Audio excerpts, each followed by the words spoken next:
দেখ বাবা, আমি তোকে প্রমিস করছি, তুই যখন থাম্বনেল দেখে ঢুকে পড়েছিস এবং সামনে এক্সাম ক্লাস 12 সেমিস্টার 3, আমি ডেফিনেটলি চেষ্টা করব তোকে এই এপিসোডের মধ্যে তোর সমস্ত যে ফিনান্সিয়াল রেশিওগুলো আছে এবং যেগুলো সিলেবাসের মধ্যে আছে সেই ফর্মুলাগুলো তোদের কাছে ক্রিস্টাল ক্লিয়ার করে দেওয়া, এবং এই ফর্মুলাগুলো যে তোদের কাছে মুখস্থ করতে অসুবিধা হচ্ছে যাতে এমন কিছু ট্রিক্স শিখিয়ে দেওয়া যেগুলোর ফলে তোরা মুখস্থ কেন, তোরা নিজেরাই মনে রাখতে পারবি।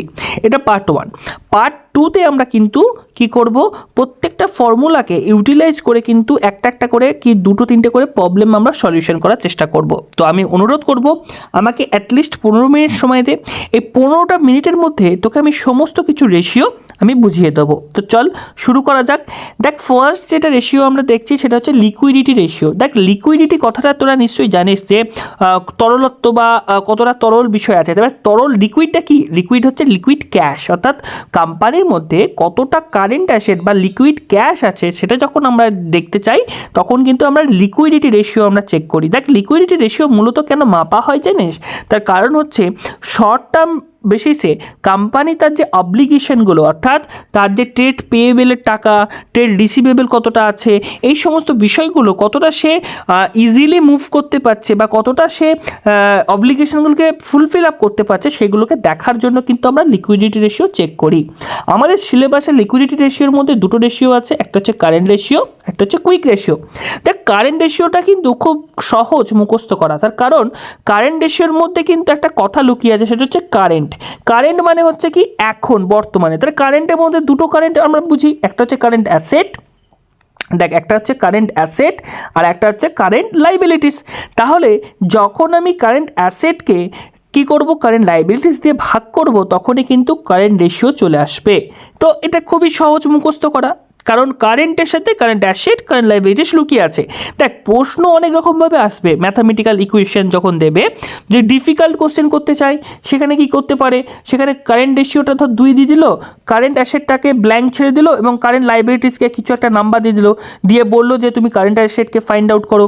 বা কারেন্ট অ্যাসেটের মধ্যে কিছু ধর মানে এলিমেন্টগুলো দিয়ে দিতে পারে, যেমন ধর ইনভেন্টরি কতটা আছে, প্রিপেড এক্সপেন্সেস কতটা আছে, ক্যাশ কতটা আছে, ক্যাশ অ্যান্ড ক্যাশ ইকুইভ্যালেন্ট কতটা আছে দিয়ে দিল, দিয়ে বললো ঠিক আছে তুমি এখন কারেন্ট লাইবিলিটিস বের করো। তো এই রকমভাবে কিন্তু প্রশ্ন ঘুরিয়ে ফিরিয়ে আসবে। বাট একটা জিনিস, কারেন্ট রেশিও যখনই তোরা ফর্মুলা লিখবি, কারেন্টের সাথে কি কারেন্ট অ্যাসেট আর কারেন্ট লাইবিলিটিসকে ভাগ করে দিবি। দেখ, তারপরে হচ্ছে কুইক রেশিও। কুইক রেশিওটা কি জানিস তো? কুইক রেশিওটা হচ্ছে তাৎক্ষণিক কতটা ক্যাশ কোম্পানি বের করতে পারবে কোনো কিছু তার অব্লিগেশনকে ফুলফিল আপ করার জন্য, সেটার জন্য কিন্তু আমরা কুইক রেশিও মূলত দেখে থাকি। এই কুইক রেশিওটা কিন্তু একটু আলাদা। কেন বলতো?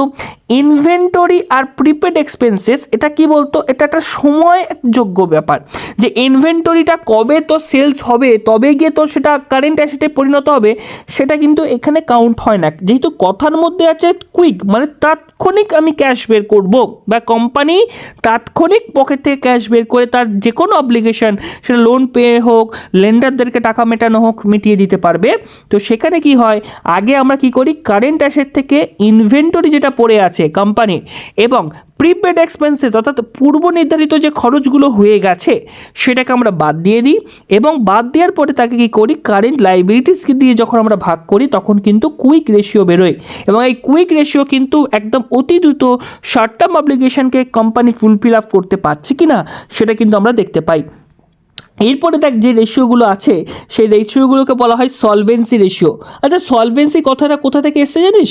সেটা সলভেন্সি কথাটা এসছে ব্যাংকরাফট থেকে। অর্থাৎ আমার যে কোম্পানিটাতে আমি বিনিয়োগ করতে চলেছি বা আমি যে কোম্পানির ফিনান্সিয়াল স্টেটমেন্ট অ্যানালাইসিস করছি, সেই রেশিওতে আমাকে দেখতে হবে যে সে লং টার্ম ডেট সে মেটাতে পারবে কি না, তখন আমরা কিন্তু সলভেন্সি রেশিওকে আমরা অ্যানালাইসিস করি। এবার এই সলভেন্সি রেশিওর মধ্যে সবথেকে গুরুত্বপূর্ণ বিষয় কি জানিস?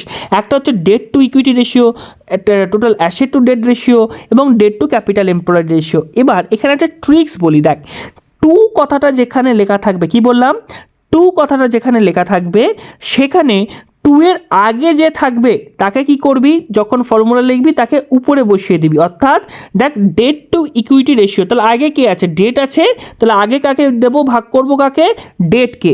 এবার পরে কে আছে ইকুইটি, তাহলে ইকুইটি 2 নম্বরে, তাহলে 2 নম্বরে কাকে কি দিবি অর্থাৎ কাকে দিয়ে ভাগ করবি সেটা হলো ইকুইটি, অর্থাৎ উপরে 1 নিচে 2 দিয়ে ফর্মুলা লিখবি। আমি আর একটা বোঝানোর চেষ্টা করি, দেখ total asset to debt ratio, এখানে আগে কে আছে, আগে আছে অ্যাসেট, তাহলে আগেই ফর্মুলাতে লিখে দিবি টোটাল অ্যাসেট, মুখস্থ করার কিচ্ছু দরকার নেই। Total asset to debt ratio যদি তোর মুখস্থ থাকে, দেখ ওই প্রশ্নতে তো দিয়ে দেবেই যে total asset to debt ratio অমুক বা find out the total asset to debt ratio, তাহলে টোটাল অ্যাসেট যদি টু ডেট রেশিও দেওয়া থাকে তাহলে প্রথমে যেটা আছে সেটাকে কি করবি উপরে লিখে দিবি, আর দ্বিতীয়ত যেটা লেখা আছে সেটা নিচে লিখে দিবি। বোঝা গেছে? এবার দেখ debt to capital employed ratio, সেক্ষেত্রেও কিন্তু একই জিনিস করবি। ডেট টু ক্যাপিটাল এমপ্লয়েড মানে কি, ডেট আগে আছে তাহলে উপরে কি লিখবি ডেট লিখে দিবি, আর নিচে কি লিখবি ক্যাপিটাল এমপ্লয়েড লিখে দিবি, তাহলে কিন্তু debt to capital employed ratio বেরিয়ে যাবে। এরপরে দেখ দুটো রেশিও কিন্তু তোর মিলছে না, একটা হচ্ছে প্রোপ্রাইটারি রেশিও, একটা হচ্ছে ইন্টারেস্ট কভারেজ রেশিও। দেখ প্রোপ্রাইটারি রেশিও, প্রোপ্রাইটার কথাটা কিন্তু তোরা কি পড়েছিলিস বিজনেস স্টাডিজে, সোল প্রোপ্রাইটারের ক্ষেত্রে কিন্তু প্রোপ্রাইটার কথাটা পড়েছিলিস। প্রোপ্রাইটার কথার অর্থ হলো বিজনেসের যারা মালিক আছে। তাই যখন আমরা শেয়ার হোল্ডার ফান্ডকে যখন টোটাল অ্যাসেটকে দিয়ে ভাগ করি তখন কিন্তু প্রোপ্রাইটারি রেশিও বেরিয়ে আসে।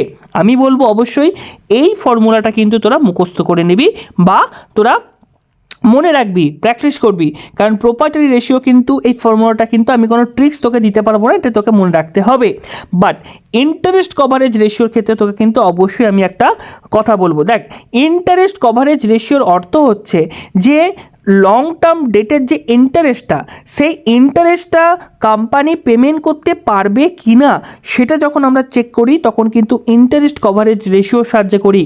এবার দেখ এক্ষেত্রে কিন্তু আমরা প্রফিট আফটার ট্যাক্স বা আর্নিং আফটার ট্যাক্সকে কিন্তু কাউন্ট করি না, তার কারণ তোরা নিশ্চয়ই জানিস যে earning before interest and tax এই পর্যন্তই কিন্তু একটা লেন্ডারের কিন্তু প্রাপ্য থাকে, এবং আর্নিং বিফোর ইন্টারেস্ট ট্যাক্সের পরে অর্থাৎ যখনই ইন্টারেস্ট পেমেন্ট করা হয়ে গেল তারপরে কিন্তু লেন্ডারের সাথে কিন্তু প্রফিট অ্যান্ড লস স্টেটমেন্ট বা ফিনান্সিয়াল স্টেটমেন্টের কোনো সম্পর্ক নেই, তখন গভর্নমেন্ট আর যারা শেয়ার হোল্ডার তাদের সম্পর্ক আছে। তাই যখন আমাদের ইন্টারেস্ট কভারেজ রেশিও বের করতে দেবে অবশ্যই মাথায় রাখবি যে এখানে আমাকে ইবিট ইউজ করতে হবে, অর্থাৎ earning before interest tax use করতে হবে।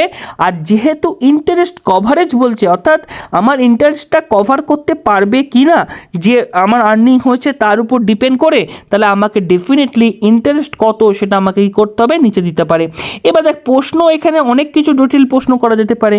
কি করা যেতে পারে, টোটাল ডেটকে দিয়ে তোকে বলে দিল যে সিম্পল ইন্টারেস্টে কত ইন্টারেস্ট আছে বের করো, বের করে তুমি ইবিটকে দিয়ে ভাগ করে দেখাও, বা তোকে এখানে দিতে পারে ট্যাক্স দিয়ে দিতে পারে, ইন্টারেস্ট দিতে পারে, আর্নিং দিতে পারে, তাহলে তুমি এখানে ইবিট করে দেখাও বা ইন্টারেস্ট করে দেখাও। এখানে বিভিন্ন রকমভাবে ঘুরিয়ে ফিরে প্রশ্ন করতে পারে। পার্ট 2 দেখবি, আমি প্রত্যেকটা সলিউশন করে দেখিয়েছি। এরপরে দেখ অ্যাক্টিভিটি রেশিও, অর্থাৎ কোম্পানি যে অ্যাক্টিভিটি করছে, প্রতিদিন ধর মাল বিক্রি করছে, ইনভেন্টরি থেকে মাল বেরোচ্ছে, রিসিভেবল হচ্ছে, পেয়েবেল হচ্ছে, এর উপর ডিপেন্ড করে যে রেশিওগুলো হয়, এবং এই রেশিওতে কিন্তু সবাই গিয়ে আটকে যায়। তার কারণ উপরের রেশিওগুলো তো যা হোক করে মুখস্থ করে ফেলে, কিন্তু এই রেশিওগুলো কিন্তু করতে পারে না। তাই এই রেশিওর কিন্তু আমার একটা ট্রিক্স আছে, এই ট্রিক্সটাই ব্যবহার করবি তাহলেই দেখবি হয়ে যাবে। দেখ এখানে একটা কথা আছে, বারবার দেখবি টার্নওভার টার্নওভার টার্নওভার টার্নওভার, এই টার্নওভার কথাটা যখনই আসবে, ওভার মানে কি উপর দিয়ে, তাই তো, তাই টার্নওভার কথাটা আসা মানেই তোকে কি করতে হবে, সেলস বা সেলস রিলেটেড যে কোনো কিছু যদি থাকে সেটাকে তোকে উপরে দিতে হবে। যেমন ধর এটা একটু মনে রাখতে হবে যে ইনভেন্টরি টার্নওভার রেশিও যখন কথাটা আসবে তখন তোকে কী করতে হবে, cost of goods of sold অর্থাৎ সিওজিএসকে উপরে দিতে হবে, আর ইনভেন্টরিকে নিচে দিয়ে দিতে হবে। অ্যাভারেজ যে ইনভেন্টরি আছে সেটাকে নিচে দিয়ে দিলি, তাহলে কিন্তু ইনভেন্টরি টার্নওভার রেশিও চলে এলো। এবার দেখ যখন তোকে প্রশ্ন করবে যে ট্রেড রিসিভেবল টার্নওভার রেশিও, অর্থাৎ আমি মাল বিক্রি করে দিয়েছি এবং মালের টাকা আমি পাইনি, অর্থাৎ ক্রেডিটে মাল বিক্রি করেছি, তাহলে সেটার টার্নওভার রেশিও কতটা আছে, তখন কি করতে হবে, আমি বললাম কি যখনই টার্নওভার কথাটা আসবে সেলসকে আমাকে উপরে তুলতে হবে বা সেলসের নিয়ারেস্ট টার্মগুলোকে উপরে তুলতে হবে। যেমন ধর এখানে তোকে কি তুলতে হবে, যেহেতু রিসিভেবল অর্থাৎ আমি ক্রেডিটে মাল বিক্রি করেছি, তাহলে এখানে কি করতে হবে, নেট ক্রেডিট সেলস অর্থাৎ যে নেট ক্রেডিট সেলসটা আছে সেটাকে উপরে দিয়ে দিতে হবে, আর নিচে কি করতে হবে, অ্যাভারেজ ট্রেড রিসিভেবল এই কথাটা নিয়ে চলে আসতে হবে। ব্যাস অতীব সহজ। দেখ ট্রেড পেয়েবেল টার্নওভার রেশিও, অর্থাৎ আমি যার থেকে ধারে মাল কিনেছি, অর্থাৎ আমি যার থেকে ক্রেডিটে মাল কিনেছি সেটা হচ্ছে ট্রেড পেয়েবেল। তাহলে আমাকে টার্নওভার করতে হবে, অর্থাৎ কী করতে হবে, ক্রেডিট পারচেস যেটা আছে অর্থাৎ নেট ক্রেডিট পারচেস সেটাকে আমাকে উপরে দিয়ে দিতে হবে। আর নিচে কি করতে হবে, নিচে তোকে অ্যাভারেজ ট্রেড পেয়েবেলকে নিয়ে যেতে হবে। ব্যাস এই টার্নওভার কথাটা যেখানেই থাকবে জাস্ট মনে রাখবি এই যে তিনটে ফর্মুলা আছে। ইনভেন্টরির ক্ষেত্রে কক্স ইউজ করা হবে, সিওজিএস ইউজ করা হবে, ট্রেড রিসিভেবল ক্ষেত্রে কি করা হবে, আর ট্রেড পেয়েবেলের ক্ষেত্রে কি হবে, কতটা আমি ক্রেডিটে মাল কিনেছি সেটাকে উপরে তুলতে হবে, অর্থাৎ নেট ক্রেডিট পারচেস ভাজিতক অ্যাভারেজ ট্রেড পেয়েবেল। বুঝতে পেরেছিস? তাহলে টার্নওভার কথাটা যখনই থাকবে এবং তার পাশে বাঁদিকে যেটা থাকছে অর্থাৎ তার মানেটা বোঝার চেষ্টা করবি। ট্রেড পেয়েবেল মানে কি, ধারে মাল কিনেছে তাহলে ধারে মালটাকে উপরে দিয়ে দিবি। যদি বলে ট্রেড রিসিভেবল মানে ধারে মাল বিক্রি করেছে তাহলে নেট ক্রেডিট সেলসকে উপরে দিয়ে দিবি। আর যদি বলে ইনভেন্টরি তাহলে সেক্ষেত্রে কী করবি, যেটা কস্ট অফ গুড সোল্ড অর্থাৎ যেটা সিওজিএস আছে সেটাকে উপরে দিবি, দিয়ে অ্যাভারেজ ইনভেন্টরি দিয়ে দিবি নিচে, তারপরে অ্যাভারেজ ট্রেড রিসিভেবল দিয়ে দিবি আর অ্যাভারেজ ট্রেড পেয়েবল দিয়ে দিবি। দিলেই কিন্তু এই তিনটে ফর্মুলা ফিল আপ হয়ে যাবে। এরপর দেখ তারপরে কিন্তু আরও সহজ, ফিক্সড অ্যাসেট টার্নওভার রেশিও। তাহলে দেখ অ্যাসেটকে আমরা টার্নওভার তাহলে কত কি, নেট সেলসের সাথে আমাকে তুলনা করতে হবে। Net asset turnover ratio net সেলসের সাথে তুলনা করতে হবে। Working capital turnover ratio net সেলসের সাথে তুলনা করতে হবে। আর একটা জিনিস দেখ, ওয়ার্কিং ক্যাপিটালটা কিন্তু আমাদের দেয়া নেই, ঠিক? তো ওয়ার্কিং ক্যাপিটালেরও একটা ফর্মুলা আছে, সেটা বলে দিই। দেখ current asset minus current liabilities যদি আমরা করি তাহলে যেটা বেরোবে that is call working capital. Current asset minus current liabilities যদি আমরা করি তাহলে যেটা বেরোবে সেটা হচ্ছে ওয়ার্কিং ক্যাপিটাল। তাহলে ওয়ার্কিং ক্যাপিটাল টার্নওভার রেশিও মানে টার্নওভার মানে কি, উপরে দিতে হবে, কি দিতে হবে, ফিক্সড অ্যাসেট, নেট অ্যাসেট আর ওয়ার্কিং ক্যাপিটাল রেশিওর ক্ষেত্রে নিট সেলকে অর্থাৎ নিট কত সেল হয়েছে সেই সেলসটাকে কি করতে হবে, উপরে দিতে হবে। আর যেটা যে বাঁদিকে যেটা আছে অর্থাৎ ফিক্সড অ্যাসেট বল, নেট অ্যাসেট বল, ওয়ার্কিং ক্যাপিটাল আছে সেটা তোকে কি করতে হবে, নিচে দিতে হবে। ব্যাস, তাহলে টার্নওভারের ক্ষেত্রে তোরা বুঝে গেলি। এরপরে যেটা দেখ profitability ratio, gross profit ratio, যদি বলে অপারেটিং প্রফিট রেশিও, যদি বলে অপারেটিং রেশিও বা নেট প্রফিট রেশিও, এক্ষেত্রে কী করবি, খুবই সহজ। দেখ যে কথা প্রফিটেবিলিটি সম্পর্কে কথা বলছে, গ্রস প্রফিট হতে পারে, অপারেটিং বলতে পারে, অপারেটিং প্রফিট রেশিও বলতে পারে, নেট প্রফিট রেশিও বলতে পারে।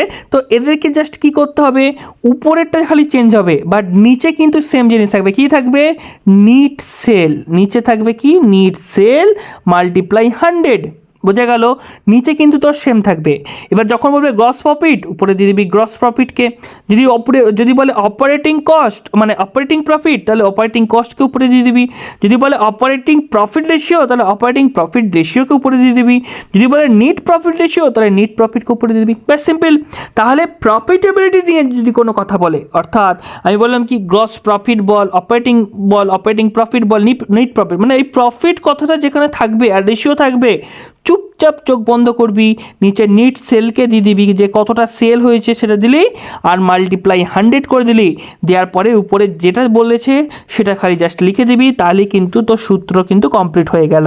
আর রইল বাকি return on investment capital employed, তাহলে সেক্ষেত্রে কী করবি, জাস্ট তোকে কি করতে হবে, NEET profit before interest tax, অর্থাৎ যেটা বললাম কি ইবিট যেটা ছিল, ইবিট ইন্টারেস্ট বিফোর ট্যাক্স অর্থাৎ earning before interest and tax, সেটাকে কি করবি, ভাগ করবি কি দিয়ে, টোটাল ক্যাপিটাল এমপ্লয়েড অর্থাৎ কতটা ক্যাপিটাল এমপ্লয় করেছে সেটা দিয়ে ভাগ করবি, করে গুণ করবি 100 দিয়ে। এইটা কিন্তু তোরা মুখস্থ করবি। তাই মুখস্থ জিনিস আমি তোকে দুটো বললাম, একটা হচ্ছে প্রোপ্রাইটারি রেশিও আর হচ্ছে ROI, এই দুটোকে মুখস্থ করবি, বাকিগুলোকে কিন্তু তোরা ট্রিক্স ব্যবহার করবি, আমি জিনিসগুলোকে করবি। আর 2 এর ক্ষেত্রে কি বলেছি, 2 যখনই বলবে তখনই কি করবি, যেটা ডান দিকে থাকবে সেটা নিচে চলে যাবে আর যেটা বাঁ দিকে থাকবে সেটা উপরে চলে যাবে। ব্যাস এতটুকুই, ঠিক আছে, বোঝা গেছে তো? আশা করছি বুঝতে পেরেছিস। নেক্সট এপিসোডে আমরা কিন্তু কথা বলবো কি, নেক্সট এপিসোডে আমরা প্রত্যেকটা রেশিওর এক একটা করে প্রবলেম আমরা সলিউশন করে দেখাবো। যদি ভালো লাগে লাইক কর এবং অবশ্যই 4th সেমিস্টারের জন্য প্রিপারেশন নেবি, আমাদের ভিডিও দেখে তার জন্য সাবস্ক্রাইব করে রাখ। ধন্যবাদ।